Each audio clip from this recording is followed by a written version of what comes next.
एक बार भगवान बुद्ध जेतवन विहार में रह रहे थे। भिक्षु चक्षुपाल भगवान से मिलने के लिए आए थे।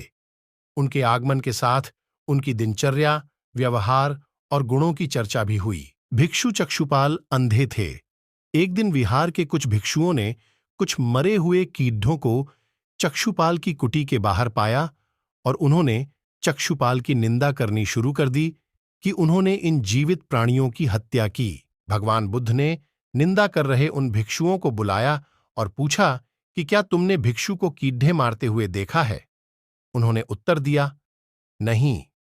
इस पर भगवान बुद्ध ने उन साधकों से कहा कि जैसे तुमने उन्हें कीड़ों को मारते हुए नहीं देखा, वैसे ही चक्षुपाल ने भी उन्हें मरते हुए नहीं देखा और उन्होंने कीड़ों को जानबूझकर नहीं मारा है, इसलिए उनकी भर्त्सना करना उचित नहीं है। भिक्षुओं ने इसके बाद पूछा कि चक्षुपाल अंधे क्यों हैं?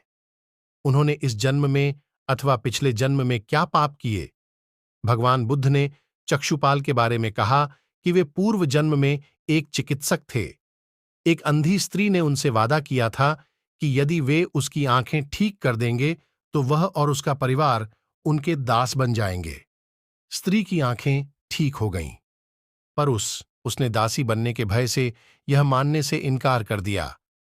चिकित्सक को तो पता था कि उस स्त्री की आंखें ठीक हो गई हैं। वह झूठ बोल रही है। उसे सबक सिखाने के लिए या बदला लेने के लिए चक्षुपाल ने दूसरी दवा दी। उस दवा से महिला फिर अंधी हो गई।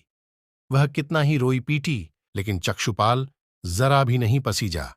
इस पाप के फलस्वरूप अगले जन्म में चिकित्सक को अंधा बनना पड़ा।